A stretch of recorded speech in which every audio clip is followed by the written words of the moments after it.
When we are in nature, it allows us a moment to take a breath and just be.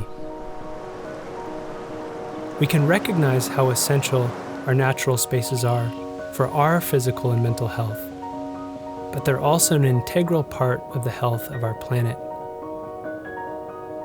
Yet in our day-to-day lives, we drive to work, fly to visit family, industry continuously manufactures, and we are transporting goods around the globe. How can we find balance?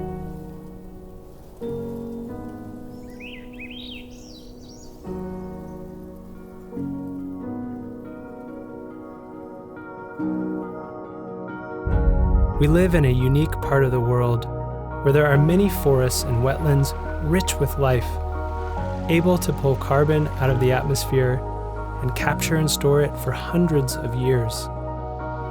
We have an opportunity to continue helping our natural spaces thrive. By protecting and restoring our local lands, our contribution to carbon sequestration will continue to grow in perpetuity. We can create a living legacy for our families and also contribute to the global work to combat climate change.